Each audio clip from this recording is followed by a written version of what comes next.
So one thing that I do really love to do because of my Talmudic learning is use ancient disses for modern trolls. If you want to call somebody a deranged ostrich, do it. I used one of these insults on a man who told me that he knew Talmud more than I did. I used an insult out of here. He did not know it was from the Talmud. Go figure. And then he got really, really in his feelings about it, very much so. So use What it was with the caution. insult? I told him his teacher was a reed cutter in a swamp. And he felt some type of way about that. This is a He Media podcast. Okay, hello, welcome to Yenta, everybody. welcome to Yenta. The podcast that's sometimes about comedy, sometimes about Judaism, and always about gossip. Today we have an incredible guest. She's literally the biggest star on the Jewish internet. We have Miriam Anzovin. Shalom, You guys friends. go crazy. I can't believe we got her on the pod, honestly. Honestly, this We've been is a trying to do huge it for get. years. Huge. If you've never seen Miriam on the internet, first of all, you have. You just don't realize it. If you've ever seen the hottest Talmud scholar you could ever imagine. Everyone's in She's love with her. in love. Not She's- us, though. No, Us, I'm kidding. we're totally cool about it. Yeah, Like, we're totally normal. cool, totally normal. She's had a series called Daf Reactions now for years, where you go through Daf Yomi, which is studying one page of Talmud every day, and she gives her reactions to it, which are so spot on and so pop culture and so wise that it's like Incredible. really become an internet sensation. So much so that people sometimes dress as Miriam for Purim, Incredible. which is insane. And anecdotally, one time I did a stand-up show at my childhood synagogue, and Miriam came, and my childhood rabbi, who was so excited to have me like hometown hero there, completely ditched me because to he was talk to Miriam. fangirling over Miriam. He was like, "Oh yeah, I saw you grow up. Miriam is a big Huge. deal, and she's incredible." and making Daf Yomi accessible to a whole new generation of people, like really doing holy work. Truly. Yeah. And you also have a tagline, which I'm obsessed with, which is Miriam exists at the intersection of Sepharia and Sephora.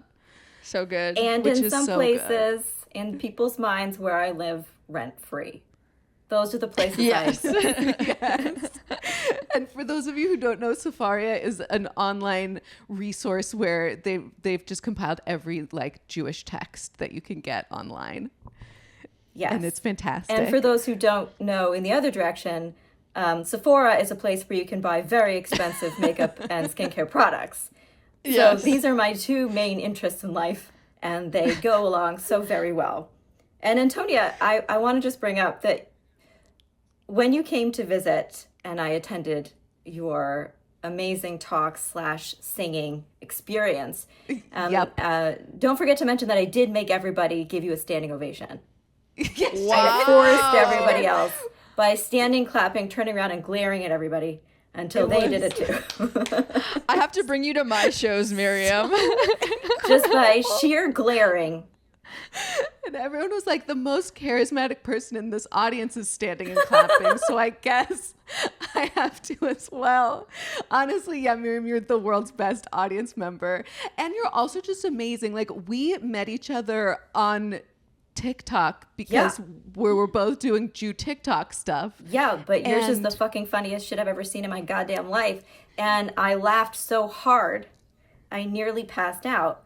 And then I was like, I need to know this woman right now. And that's how we became friends. And that's how we became friends. And like, I'm obsessed with your internet presence because the content you make is incredible, but you also are in the comments section of every person you love, like fighting their trolls. Oh, yeah. It's a favorite hobby of mine. You're an internet hero, Thank you. honestly. Thank you. What are your tactics for fighting Okay. internet trolls? I will tell you, it depends on what they're doing. I troll trolls. This is what I do. And it's a means, I think, of Jewish self-defense. So even though sometimes it is Jews that I'm trolling because they're being awful to other Jews and I don't stand for that. Yeah. Mainly I'm in the comment sections of other female creators or non-binary creators or someone who does not fit the status quo accepted look for like what a Jewish person online should be. So one thing that I do really love to do because of my Talmudic learning is use ancient disses for modern trolls. And I have a whole video about this. And if I may show you a book real quick. Yes. Please. It's called this. It's called Talmudic Insults and Curses by Arthur E. Helft. I highly recommend this. I have booked, as you can tell, one just fell out. One of these just fell out. But I cannot recommend this highly enough.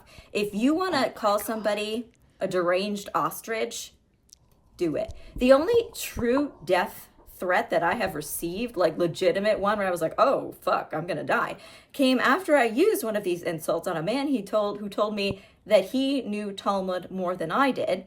I used an insult out of here. He did not know it was from the Talmud. Go figure. And then he got really, really in his feelings about it, very much so. So use it with caution. Insult? I told him his teacher was a reed cutter in a swamp. And he felt some type of way about that. Oh, damn. A reed cutter and a swamp? A reed cutter in a swamp. That's right. A reed cutter in a swamp. Yes. Oh my God. What's the Talmudic context that makes that an insult? Oh, well, do you want me to read you the whole section? But the gist of it is you're uncouth. You are unlearned. All you do is you live in a swamp and you cut reeds. Now, fun fact, I actually do know somebody whose job that was. And for that person, I do not mean any actual offense. That is legitimate. It is only meant in a derogatory way. You know an actual reed cutter in a swamp. Actual reed cutter in a swamp. And this is somebody who I respect a lot. In Florida, that's what he told obviously. me. And, I believe him. And I said, That's I hope so you funny. know that it's hashtag not all reed cutters in a swamp. Not you, sir. But this gentleman, absolutely. But I will also say, the thing that I really love to do, particularly this is for men who say women shouldn't be learning Talmud, which happens so often. I can't believe I hear this so often. Who would have thunk? But it's to use one of these great lines from Beruria, who is like the female sage of the Talmud. Love her, ride or die. But a man stops her while she's minding her business, walking. You know this story, right? I you love know this story. One. She's got shit to do. She outlearns the men all the time in the Beit Midrash, in the house of study. She's got a family. She's got a household to run. She has no time for anybody's bullshit. So this rabbi comes up to her while she's just walking on, like you do. We're walking, right? Man comes up to us. Great. Yay. And he goes, oh, which way? Which is the right way to load? Are we going this way? Are we going that way? And she's like, foolish Galilean. Didn't the sages say talk less to women? Oh, yeah. Which is just so beautiful because she's saying, shut the fuck up, basically. Talk to the hand. I'm not interested. Bye. But she's also weaponizing the words of the sages to get them to fuck off. And I love doing that too, weaponizing the Talmud in my own self-defense and in the defense of other people online. So I really, they say the Talmud has no lessons for us in the modern era. They're wrong. No, so wrong. Miriam, can I just say, I think that you are saving the Jewish people. Yeah. Thank you. You are incredible. I love Just that last read on the week- Beruria story. Yeah. I just have to tell you, just last week somebody said to me, you're causing the assimilation of the Jewish people because you're blonde and you've had a nose job. Firstly, I have not. And it's only because I filmed this way that people don't see this. Then it was, Notice. Yeah, Look, I'm going to point it out. We're nose truthers here. Look. this is the truth. This is my nose. Bump. No There's nose a bump job. in my nose, and I'm proud of that, and I'm never getting rid of it, sir. And secondly, I don't see him talking about Talmud online, so he can shut up. And also, yeah, I dyed my hair. You know what's crazy? Jewish women dye their hair, they cover their hair, and they wear wigs. Yeah. Don't worry about it. Yeah. So every Jewish woman now has to run their appearance by this guy so he can approve and make sure that we are not contributing to the assimilation of our people. That's so important, and I'm so glad that he's here to defend us. Thank God. Baruch Hashem. Baruch Hashem. God. What other things do you hate on the Jewish internet? Or what are your... I'm trying to think of a fun hot take. I that's know. Not... There are so many. What do you think about the Hey Alma stuff? Oh, fuck Hey Alma. Look, I'll say it. I'll say it. Okay. And I'm going to tell you why. Why? I actually was not going to say that. I wouldn't have said it a year ago. But I have several friends who have had their content essentially, and don't try to come for me, Hey Alma, just don't. Who have had their content essentially, allegedly stolen and repurposed, and that's not a Jewish value. You know how I know that? Pirkei Avot 6:6, where we're supposed to cite our fucking sources, Hey Alma. Cite the sources.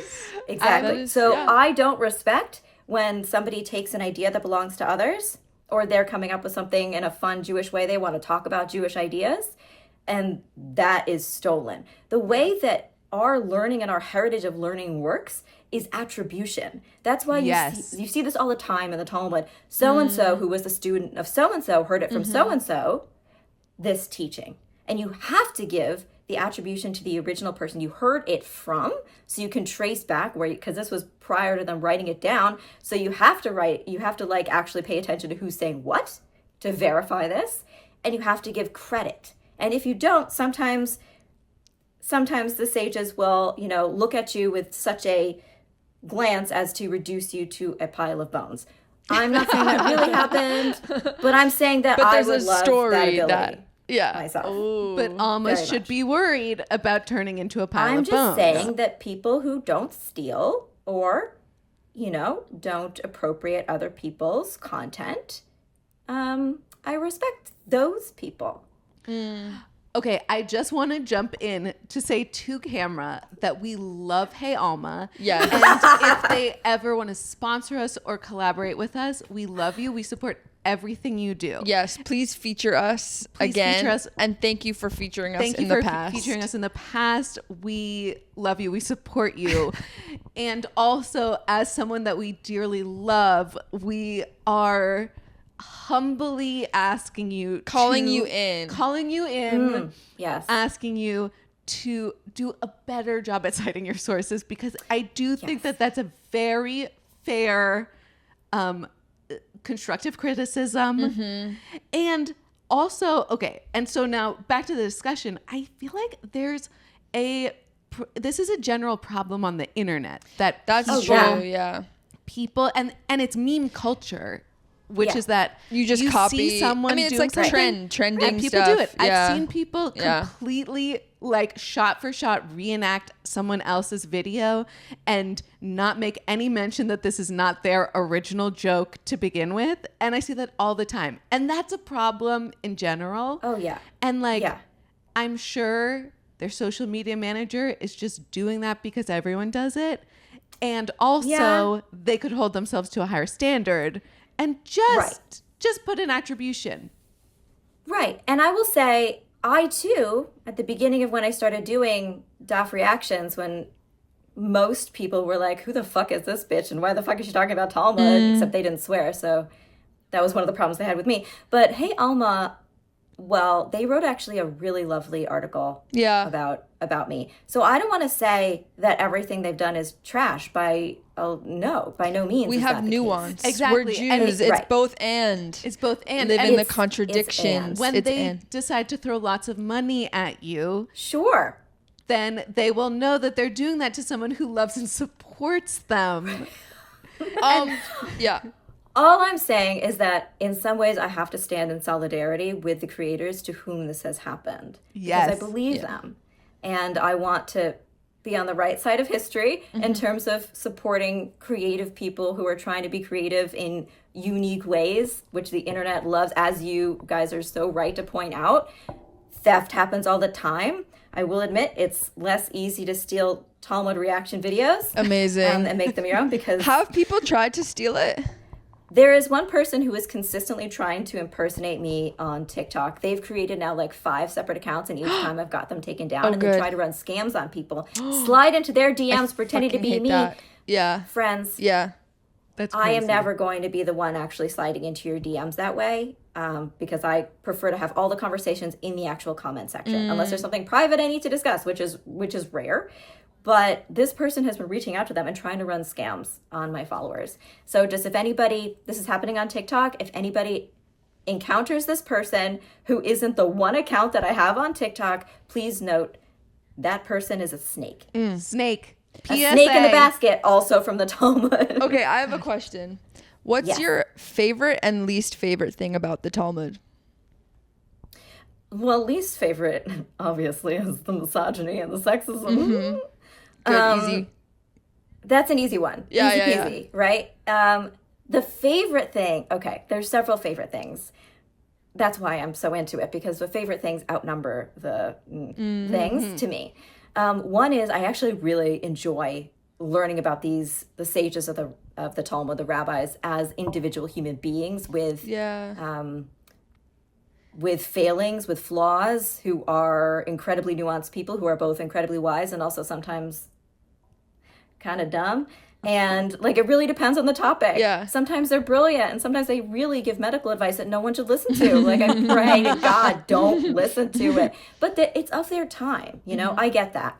I really love learning about them as people and seeing how their like personal practices, what they just did in practicing Judaism and reconstructing Judaism basically after the destruction of the Second Temple, because they had to figure out, what is this going to be now, right?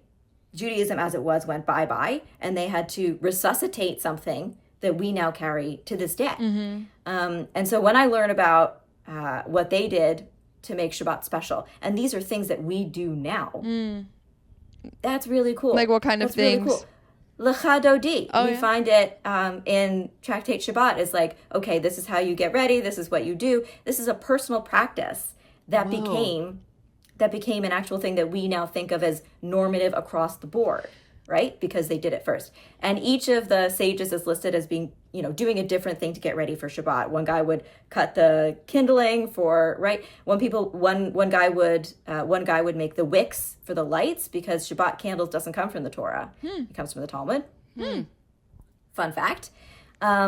Really, I'm interested in seeing their interpersonal relationships. Yes. How they interacted with their wives, their children, the guy they hated next door, the guy that, you know, It really is like a soap opera.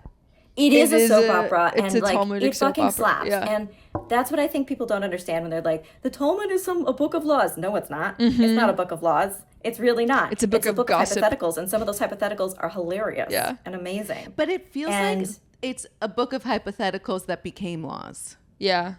Well, Right? that's That the a lot real of people thing. take Like, so seriously that it's like from God Yes. laws. which is not the Yeah. case. Let me break it down. So the way it's supposed to in traditional thought is that when Moses received the Torah at Mount Sinai, we also had the oral traditions that go with it. And the story goes they were passed down, you know, one generation until the next, until boo hiss, the Roman Empire, fuck you Rome, came by, and that's why they had to be written Just, down, like, because talking, otherwise like, meme everything was going to be talk. fine. It's amazing. I hate Rome, and I have many videos. Yeah. And we don't care if we alienate our Rome sponsors. No, Okay. fuck you. Look, any ancient Romans interested in sponsoring this Give podcast? us our menorah back. Yeah, we are not interested. Yeah. We're not sponsored by Italy, and I say this being partially Italian. We're not. Incredible. I'm sorry, Roman Empire. I'm sorry, Roman Empire. You gotta go. You've been done for a long time, and you're still done. And I actually forgot exactly And what so we were the talking Roman about. Empire came and destroyed the temple Oh, right. and the Talmud. The Roman Yeah. Empire came and fucked it up, so we had to write it down. And then what happened is they tried to debate and discuss all these things. That's what the Gemara is. The Mishnah is Right. the oral traditions written down, and then there's the Reddit comments, which is the Gemara part. And that's where people are arguing back and forth about what's the right way to do this, why do you think that's the right way to do this, what source do you have to base this in, because you can't just make some shit up.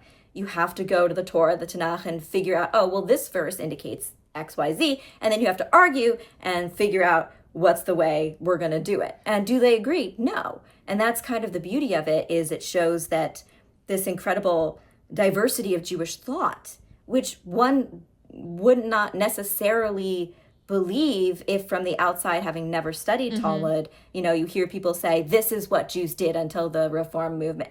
Yeah. Like, Yeah. shut up. Shut up. Because I can tell you right now about Rabbi Yossi HaGalilee, actually the guy that Beruria said shut up to herself, he was a big fan of chicken parm. He did not believe that chicken Yes, is meat. I love quoting this one, Miriam. I love it Yes, so much. I tell everyone chicken is parv. Chicken He's is like, what are you parv. talking about? What on Oh earth my are you talking God. about?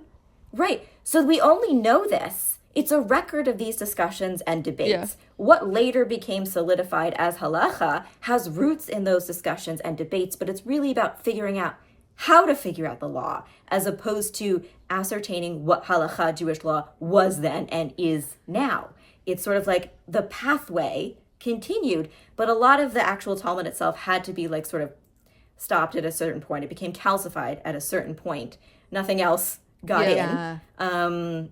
A lot of factors for that. But the idea that it's a book of laws, it's so much more than a book of laws. It's also a book of incredible stories that I love so much. Some of them are horrific, and I still love them, but they're amazing. It's funny. It's there's wisdom in these stories, even if they are, for the most part, often fictional. They're often fictional. It contains some of the earliest sci-fi and fantasy, I think. And as a sci-fi and fantasy nerd, I appreciate that, because then I can make all these references, these pop culture references that explain out the Talmud and what I'm learning in that page of Talmud in a way that folks who have never encountered it before get, because we all know Lord of the Rings. We can refer back to Game of Thrones.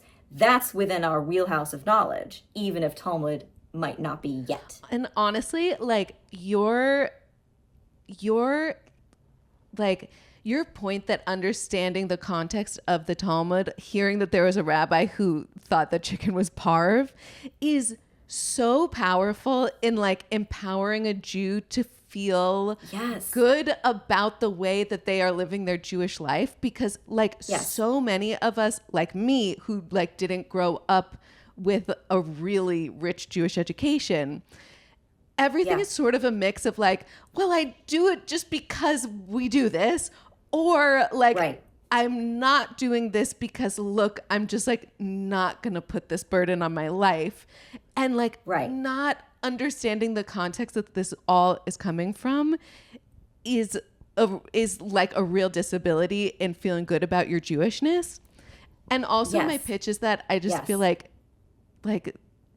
reform B mitzvahs should include so much more of this and so much less memorizing a random parsha, because just even learn Orthodox a single B-mitzvahs. line and get it over with, and spend your time understanding like why Jews do this. That's so empowering.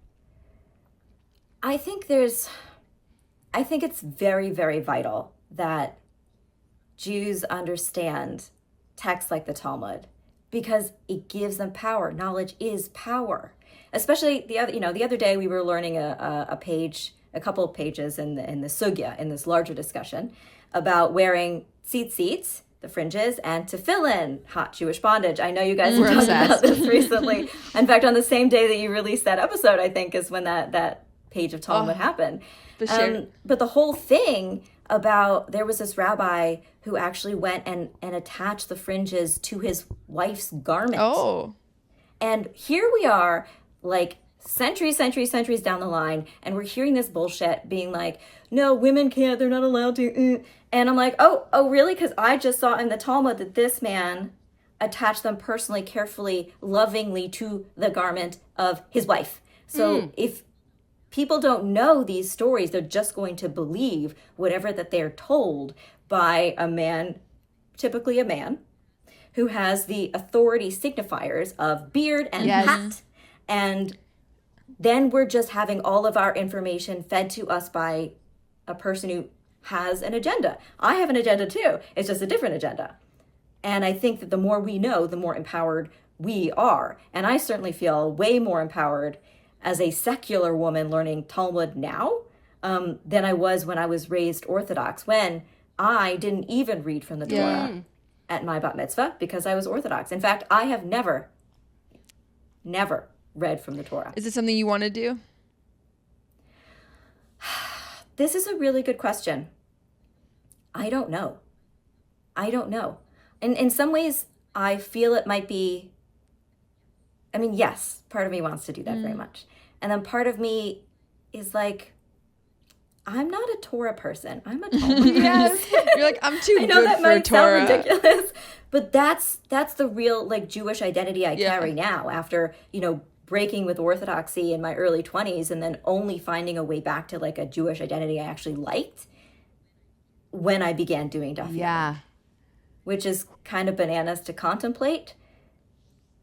It's But there's so much that the Talmud is described as a sea of Talmud. And I feel like I know one drop, and just that one drop has given me so much more than my degree in Judaic studies and then all that time in yeshiva before. Did you go to Really? seminary? I did not go to seminary. No, because it only went up the Orthodox high school, the Lubavitch high school I went to, went up to 8th grade. So once I graduated that, I homeschooled myself until Wow, and that's why you're so brilliant. very isolating. But you're That's why I'm so weird. and why you're good at internet. Yes. That's homeschooling is the breeding ground for good at internet. It's the breeding ground for self-directed Yes, learning. exactly. And that is what, in a lot of ways, something where you learn a new page every day for 7.5 years, you got to be self-motivated to do that. So you know what? I don't regret having that experience, although socially, I had some weird times trying to figure out how to live as a secular person. Yeah. Like, you can't imagine my trauma going into a Wendy's for the first time and trying to figure out how to order a combo meal. I was not prepared for this. Not prepared for this at all. But the experience of learning so much on my own absolutely prepared me for what I do. I love now. that. We have this like incredible source sheet that you made that I want to get into. And also I feel like we are still ignoring your other specialty as a world-class gossip. And like I'm like, I just want to make sure that we really get your juice, which is like you brought an amazing piece of gossip, but I also still am dying to know like what is a recent like Jewish internet scandal that has happened that has really taken you?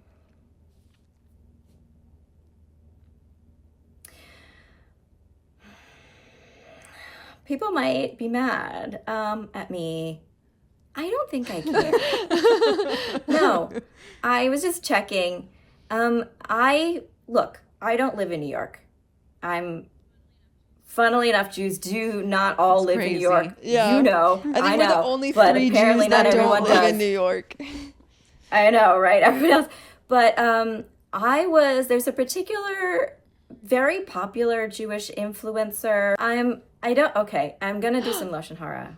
Here we Lashon go. Hara Lamed Hey. Tell it to me anyway. Look, Oh, I mine don't. was Lashon Hara Lamed Hey, you belong in pre-1A. What's pre-1A? Oh Pre-1A, no, I think I think is mine's better. But Yours you is know what? yours is spectacular. I think there's enough room in this universe for both. Look, I've never followed that person Can you online. look them up? I I'm wanna not see. Yes, in that obviously. in that world.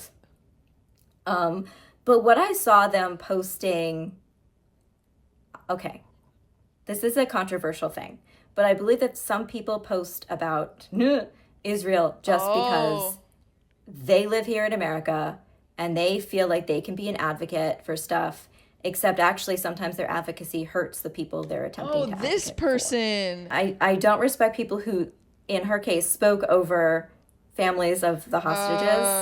Oh. I don't know if thoughts are happening. Honestly, like she feels like one of so many I was to me. I was like, gonna say, is there? She feels like there's like a class of people that they don't actually care about. They care Right. about getting attention clout more chasing. than Yes. exactly, yeah. But I will Like, say it happens in both sides on every part of the internet. Oh yeah, in any I'm movement. using one example. Yeah. It absolutely does, and I just feel I don't like. Look, if I wanted to clout chase, I wouldn't be doing Talmud. Yeah, truly. Because there's, like I know I'm never going to be a content creator who has like a zillion followers, because even no matter how accessible I make Talmud, it's still Talmud, and people are going to be like, well, what? And there's going to be people, and there are, who have come to this and be like, I have no idea what's happening, and now I'm doing Talmud. And they've been like, I have no idea what's happening. I'm not even Jewish. I just want to hear you talk about it. And then there's been people who have learned Talmud before, and they're like, I actually like your interpretation. I never would have thought of that. And that's cool, and that's great. But I know perfectly well that this is not clout chasing. At the beginning, people are like, are you doing this as a bit? And I'm like, no one does 7.5 years of daily learning of an ancient text in Aramaic as a bit. As a bit. What an Like, I'm really committed to that. Where bit. are you in the 7.5 years? We're 6 years in. Oh my God, Miriam. And do you know what you're going to do for the celebration at the end? Well, cry a lot. Yes. But here's the thing. Here's my hope.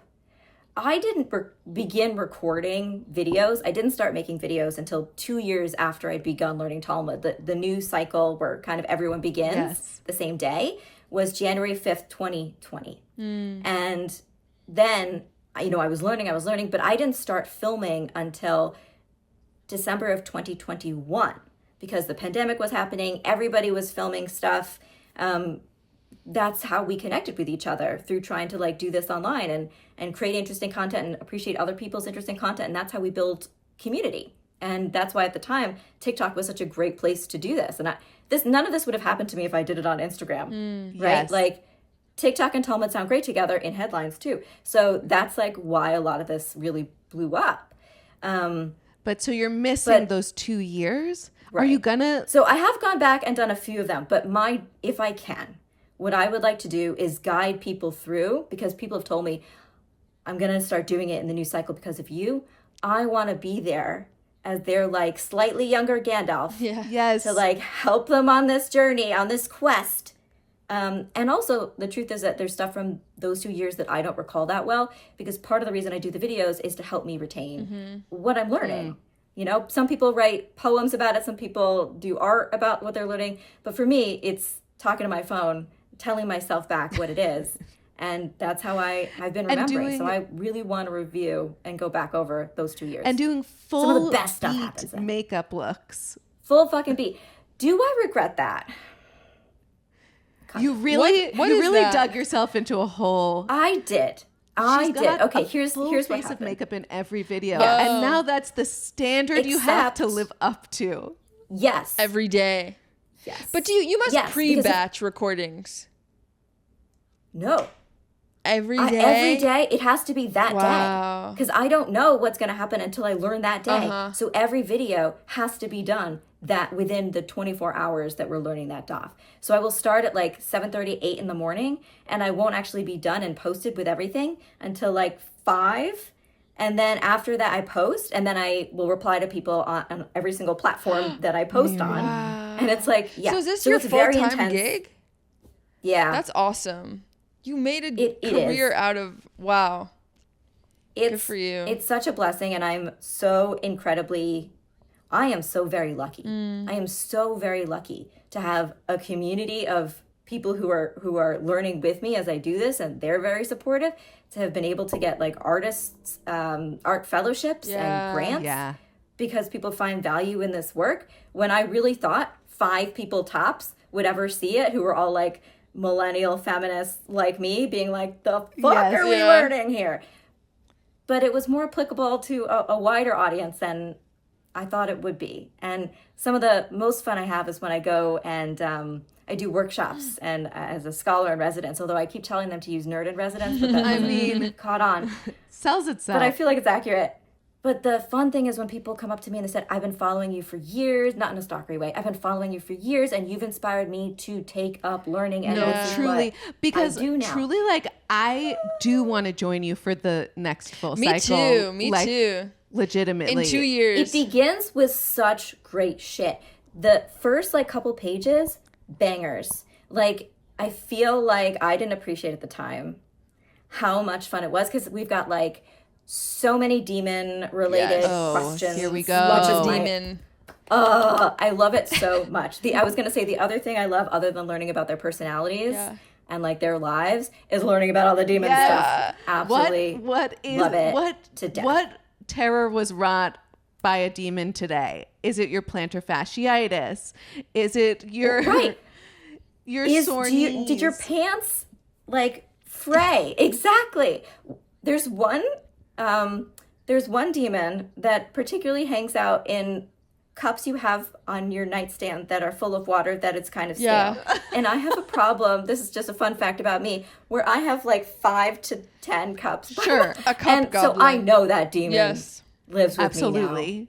And I've just accepted Well, that. I mean, demons can be so much more fun than we And give then them credit there's for. Bar Sharika Panda, who is the demon of the bathroom. Incredible. And has a name. And that's why you have Yes. to stay clothed in the bathroom at all times. Well, okay, so I want to say on page 6 of Brachot, which is the first tractate you use and you learn in Daf Yomi. I want to say it's that one. It might be later, It's but okay. We don't need to. We don't even need to know the page. Okay, She's citing fine. her sources. I don't want someone in the comments being like, "She's wrong. She's wrong. She's never done this. She said it was page 6, but it's really 7." Because that's how people are. But you learn about Rava, who is this very important sage living in Babylonia, and his wife would go into the bathroom beforehand with like a little thing of like to make a rattle sound, to do like this to scare away the demons, or make white noise is what I think it really was. And then after he got promoted in the academy, they cut a window inside the wall of the bathroom so she could reach in and rest her hand on his forehead while he was pooping. Oh, Because my demons God. don't fuck with women as much as they fuck with men. Fun fact. They're just like, no, we're just here to torment the men. how do actually. non-binary people And, deal with demons? Yeah, I think they're really only here to fuck with Yeah. the I men. think you're probably I right. think so too. Yeah. Should we get to your Yeah. gossip, Miriam? Yes. I know you have. Yes. Okay. Okay. What do you got? Oh, right. Do we have I time mean, we for... have time. We have time. Do you have time? Okay. Let's just do a couple little instances. These are just some Great. fun facts. Some fun facts about gossip in the Talmud, and like how men talking and women talking Incredible. serve different functions and are thought of very Okay. differently. So firstly, there's this really funny, I do this one every time I do a workshop about the Shabbat rituals, about like, well, how do you enjoy Shabbat, right? We're supposed to enjoy Shabbat. And one of the things people might enjoy, and I know Antonia, you talk about this a lot, talking in shul, right? Yes. Talking in shul, right? This should be a In protected... synagogue. Absolutely. Yes. A mitzvah. Yes. Okay. But so a lot of people would agree that even, okay, let's say it's not during services, but after, you want to schmooze with people you know and you like and you haven't seen them, right? Okay, so this is from Shabbat 119.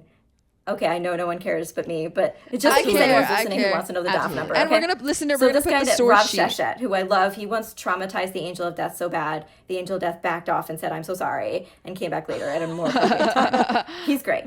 So Rav Sheshet would give a lecture on Shabbat, and in the summer, he would put everybody listening in a place where the sun would definitely hit them. And in the winter, he would put them in the shade. Why? Because he didn't want them to get comfortable. He wanted them to leave quickly after the talk and not chit-chat with their friends, because that was not, in his version, how to, truly treat Shabbat with sanctity. And this other guy, Rabbi Zera, would go up to people who were talking quietly, privately between, themselves, and he'd be like, "Do not desecrate Shabbat by failing to delight in Shabbat." Basically saying, you can't talk. Yeah. God. That's not acceptable delighting in Yeah, Shabbat. you Do guys, something else. the way you're having fun right now, was a you're buzzkill. doing a bad job having fun. Right. He was really a Yeah. buzzkill. And not just in this instance, in plenty of instances. Okay. So then as to like, what is a rumor? And when do you believe it? Like, can you trust if somebody said something about you? Do you believe it or not? So there's this one where they talk about a rumor that doesn't stop. You got to take it seriously. Like, this is about a rumor for like if you think your wife is having an affair, which is That's a big obviously one. a no-no. Yeah. And that's a big one. If a rumor doesn't stop, it has to be taken seriously only if the slandered one has no enemies. But if he has enemies, then it can be assumed that are just I haters. love that. Haters talking Haters. shit. So you just have to have a So bunch of the enemies, best course of action is to have Yes. haters. which we all have That you can plenty. say- Check. We're good. Yeah, I didn't Yeah. do anything. This is just a rumor these fuckers started. Absolutely. And y'all believed it. You shouldn't, because I have haters. I love that. Okay, so here's another one. Okay, actually, this is just, I feel, speaks to male paranoia. Okay. In the case of a man who warned his wife not to seclude herself with a particular man, the man she said that he shouldn't be jealous of or shouldn't worry about, and she did sequester herself with that man, even if he heard about it from a flying bird or any other source whatsoever, he must divorce his wife. Legit, these men are out here being like, a parrot told me that you did something and I'm divorcing you now. I'm believing this parrot. Okay. That's oh my so gosh. funny. Yes. But here's where I find it interesting. So there's all these things against women gossiping, right? It's terrible that women gossip. But you can And gossip yet, with a bird. You can go. Oh, that's obviously it's so different. Yeah. Birds Yeah, are more yeah. important than women. Duh. Let's not get it twisted. But there's also the gossip of women sets like a legal benchmark, which I think is very fascinating. So let me explain how. So so this person disagrees. He says he doesn't have to divorce his wife in the absence of witnesses. Nobody saw anything, right? He doesn't have to divorce her, even if he's concerned that maybe something happened, until gossiping women who sit and spin by the light of the moon begin to, like, they're spinning wheels, just gossiping, until they begin to discuss her behavior as they share the gossip of the town. And if they're talking about it, well, There's death just happened. like the cattiest local girlies spinning. Dragging their spinning wheels out to the middle of the like marketplace and like, gather around, let's chit chat. And they're like, well, that's legitimate. If they're talking about it, it's legit. It must have happened. How do we know if they're talking about it? Are there men skulking around, or do we have rats within? One assumes. Rats with it. Well, here's the thing. I feel like probably some of these women came home and told their husbands, oh my God. Right. You'll never believe it. Or there were, in fact, men just lurking, kind of eavesdropping, sending their pet parrots to eavesdrop and then report back.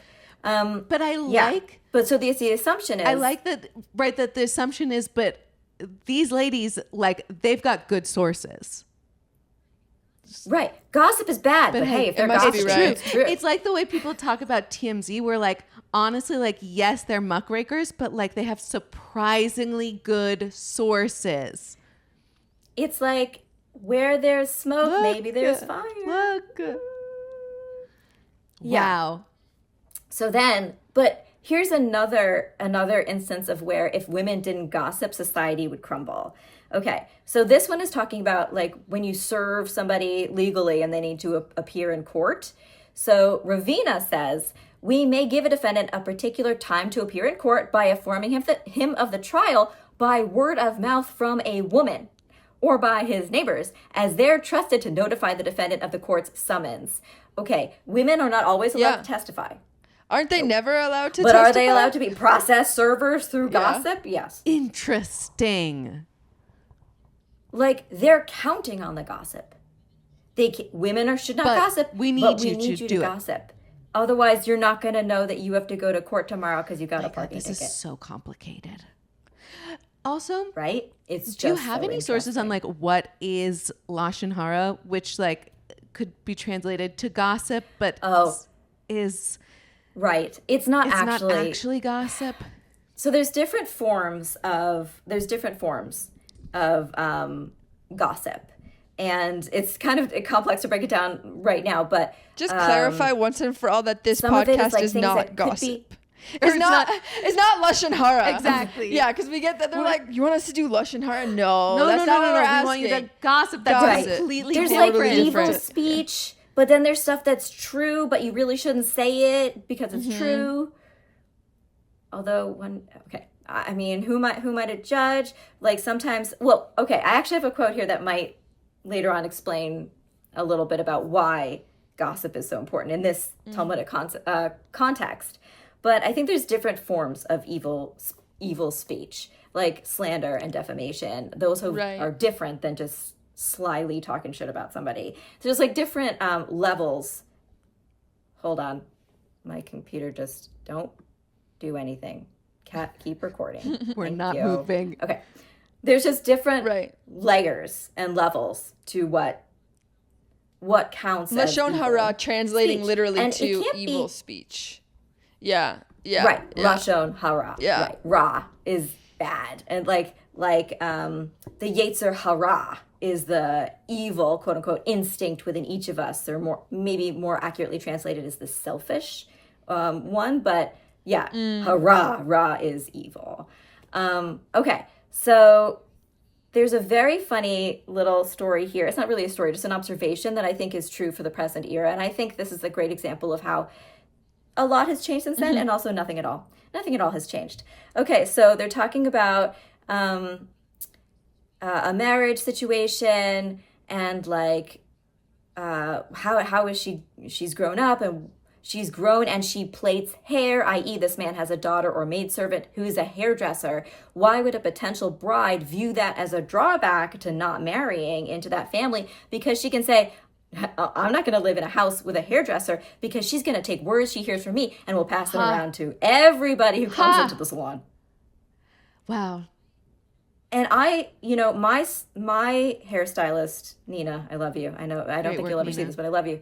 I will say, I don't believe she's doing this, but have I worked at a hair salon before? And do I know that it's the hub of part gossip? of Yes. the job. I would is never right. hire a hairstylist who couldn't spread gossip. Like, you're there to entertain Right. me while you're doing my There's hair. a whole show about that called Exactly. Steel Magnolia. Have you heard? It's a Broadway play. It's that a a movie? Broadway Wait. show that got turned into a movie that got turned into a production at my Yeshiva University High School for Girls. I've which never I seen was Steel in. Magnolias. Steel Magnolia. I have not either. Yeah. Well, clearly Yeah. we Really? should. It's from the Talmud. Okay, I think we should get to your juicy Your morsel of juicy gossip. Okay. Here's my gossip. And I have receipts for this. So nobody can say, in fact, I made a video about it. So nobody can say I'm making this up. Oh, they could say it, but they're wrong. Okay. So about a month after I started creating videos. So this was January 2022.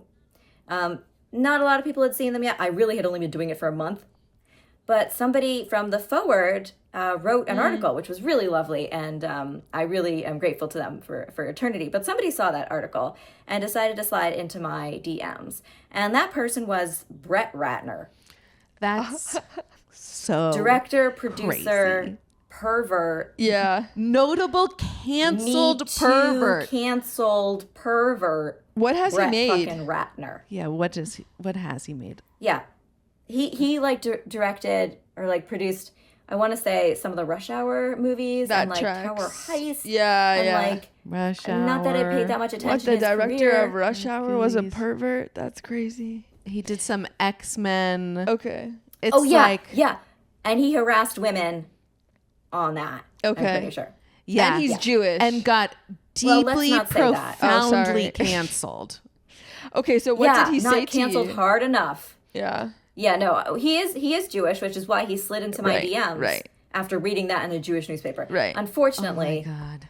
feeding this disgusting narrative. Not a good look for us. Sorry. Yeah. Right? Hey, fine look for us who are not him. Right. That's a him problem.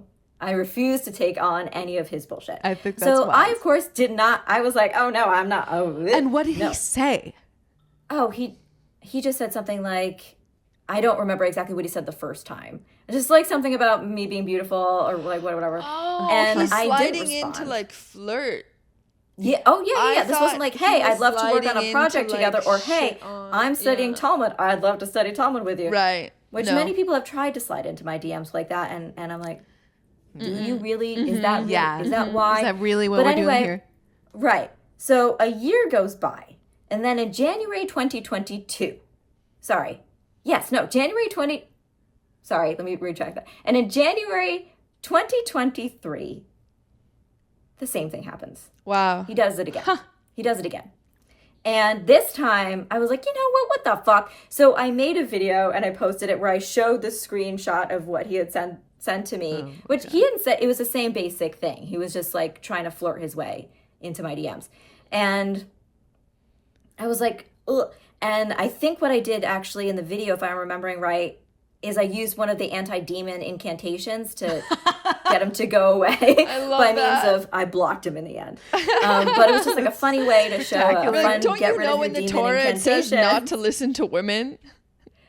Yeah, right. It was like Don't- it was like how to get them to disappear by you remove one letter from their name until nothing is left. That's so block funny. them. That's incredible. And so that's what I did. That's my gossip. I have other gossip, but that was so weird that he was one of the first before people really had started following me. Right. And before he got He canceled. was trying to like Was it After. before Well, or this it was was- after? this After he got canceled. Oh, Because it was okay. 2020 I feel like they got him that it happened. during Me Too. So that's why I was like, oh, Oh, bleh. right. Yeah, you already knew. Yeah. Yeah. It's like, I knew. first of all, like, I guess it's saying that he's somehow interested in the like Talmud portion of the Jewish No, internet. I don't think that's what it's saying. No, No, it's- I think it's saying this is a beautiful Jewish woman. Yeah. I want to talk to a beautiful Jewish woman.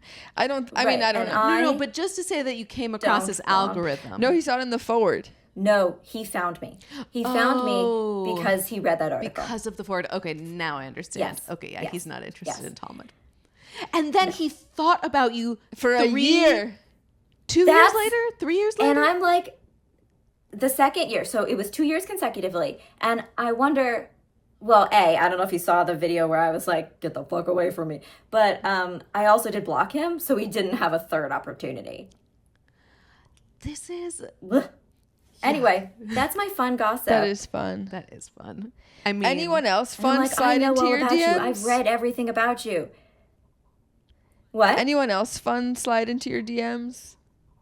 Like either like famous or creepy or anything. Like Oh, I get a lot of creepy people sliding into my yeah, DMs. that tracks. But I think in terms of like Hollywood, yeah. it's not really people in that space. I think he was one of the few. Right. Yeah, one of the few who do that. In other ways, it's like other influencers maybe, Yeah. or Who's your sometimes favorite it's rabbis other who should not. influencer? Who's your favorite other influencer in your DMs besides us? Oh, I was gonna say obviously. Besides obviously us. Obviously, it was you guys. I'm gonna say, and we're actually friends. This is not like a romantic thing. Eitan Levine. Oh, he's good. We've had him on. we love. I love Yeah, him. yeah. We did a whole episode about Nobody Wants This, I saw together. that. He's great. and I had feelings. I saw that, and I But wanted he's to great. be there for the discussion. I can't think of two people I would want to discuss that with more. It was so much fun, and I'm not saying like he slid into my DMs to be disrespectful. On the contrary, No, he he's slid into my mensch. DMs to show me immense respect and collaborate with me. So I don't want it to be like everybody who's ever messaged me is some kind of weird perv, because that's not the case. A lot of people have been, but sometimes you really get great collaborations out of it. And sometimes you're like, I didn't need to know any of this about you, Truly, and I didn't need to see that either. is like. No, never mind. I was gonna ask like, was You can ask. No, but it's. We can cut I'm it. saying never mind because it's not interesting. Which was like, it like.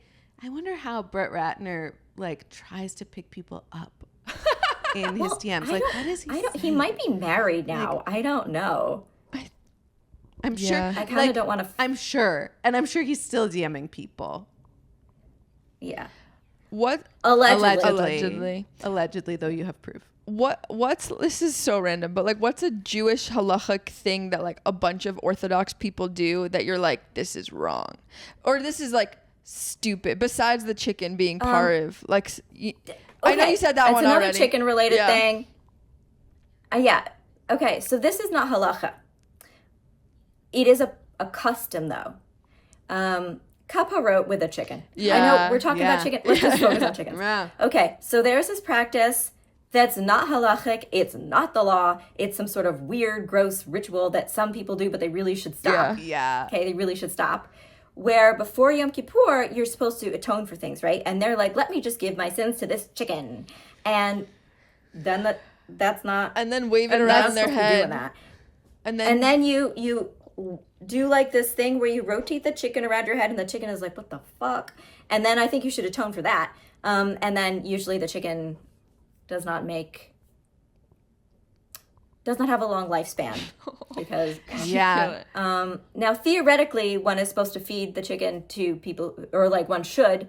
If you're going to kill a chicken, don't waste it. You feed it to people who need to eat. But at the same time, no one needs to be killing that chicken because kaparot doesn't need to be done with a chicken, you freaks. And I will say one more thing about this because I'm very pissed off about this. Rambam, who I don't like all the time, but Rambam is like the be-all, end-all of Jewish thinkers, according to many. When I tell those people that he hated the concept of kaparot, they're like, what do you mean? What do you mean? What do you mean? Look it up. It's in the Guide to the Perplexed. For the Perplexed. Obviously. If you're perplexed, look in his guide. Don't. He says it's ridiculous to put your sins onto an animal. That chicken He's did the nothing logical wrong. one. He knows. He's logical, except when he's Sexist. very annoying. Yeah. Yes. But in this, he's right.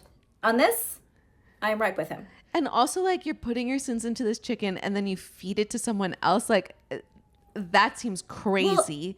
Well, it's not like the chicken actually No, takes I on know, sins. but that's what we think. But if you believe the Yeah. chicken is actually taking your sins on, then you choose to feed it to someone else. I mean, I wouldn't do it. I think that's a bit weird, but I think the whole thing is a The bit whole thing is a bit weird. And it's kind of... because kaparot should not be done with a chicken. And like, it's kind of one of those like myths that like people in New York have like really latched onto and are like the Orthodox Jews are crazy. They Right. kill a chicken every year. And they're kind of right on that Like, one. and it's we But actually a lot left of animal Orthodox sacrifice. Jews don't do it. Yeah. Right, plenty of them don't. Yeah. When I was Orthodox, I never did. Yeah. My family would never. No, you take a money to give to tzedakah, to charity, and you do that, and then you donate. No chicken needed to be harmed in the making of this Yom Kippur. You're so right. You're so right. It's weird, and people need to stop. And it's not just, if you don't want to listen to me, that's fine. But the Rambam says it too. Yeah. So I it's- love that. Miriam, talking with you is so incredible I because know. like it's like I'm hearing the juiciest gossip, but it's about things that like are opening my mind about Judaism.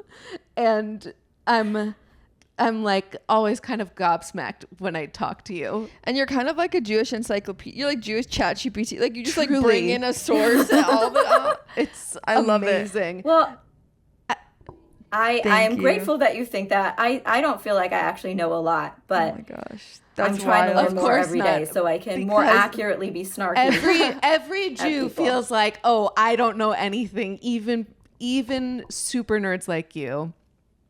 That's actually, and I That's am actually pretty damn like nerdy. that's a real Jewish education. Is feeling like You don't know you enough. don't know anything.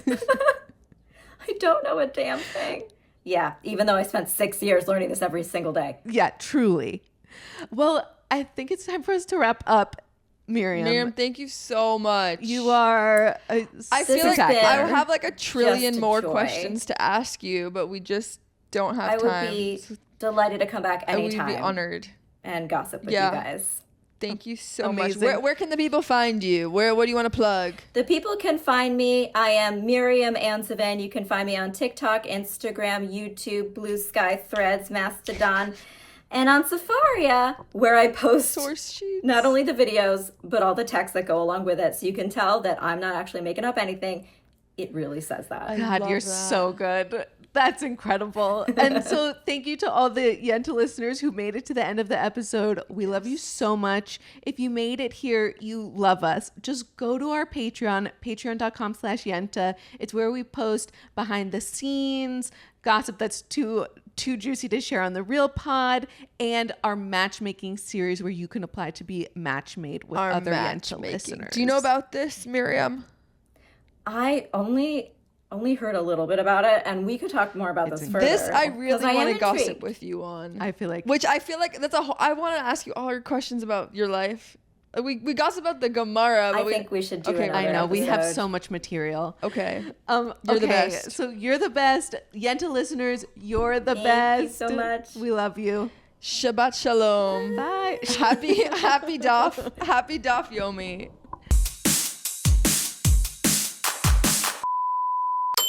This is a Hey Media podcast.